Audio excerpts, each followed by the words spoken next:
Gear up for the ultimate biking experience on the 1st of Feb as JN Suzuki presents the Riding Fest. Come be a part of the sporty riders.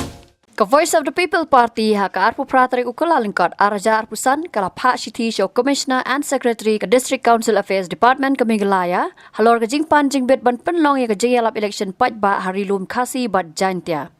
Kat kum ke Kyrwoh balasoi de Dr. Ricky AJ Singkon UMP but General Secretary ke Voice of the People Party ke Thoh bagi kertong ki ban yakun ha ke election MDC ha Khasi Hills Autonomous District Council but Janti Hills Autonomous District Council ki syam jing ban yo jingbit na kirang ba Shnong ni ki sordar Shnong ban penlong ya ke Ïalap pajba ni ke Ïalap election hari lum khasi bat jantia. Ke Kyrwoh ke Thoh baladon ukur tong ke tega seng ubala syak khang lat hakirang ba Shnong ni ki sordar Shnong ban penlong ke Ïalap pajba laj no na karensan ya tai pajba ni ke common platform ke bala pen bet hi da ki Ïalap Shnong.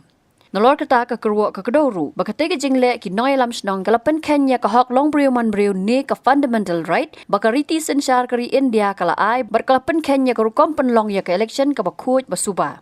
Hakawai kaliang ke Voice of the People Party VPP ke Kyrpad ya ki rang ba Shnong ni ki sordar Shnong ban Weng no ekatega Jingpyrkhing ya ki sengsan partai batru ban ai ya ke no objection certificate NOC ban penlong Ïalap pajba. Habatin pej bahagi ki shop ke shop plus F. Ka plus F? Hakabam bangibam duna ki eki batay kamet. Namar kata habatiru atau kau kamlu ka umpnyang kadut pej ya ka shop plus F ha ka jingsom. Yaki nutrient kum ki vitamin bat ka iron la ai kan diat bat ka bathau bha kam kta i ka dur jing ki mar bam ka jing mat lani ka rukom shed yaki. Balehi banai kita. Kadon ka we ka jing mentoy ba kongsan.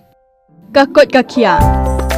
Ka nutrition ba khambha ka jing im ba khambha pendon kam daki mar ba modon ka shop plus F menta ka sngi. Lawan Ra Shafi Lingba ko office jong Commissionerate of Food Safety Meghalaya.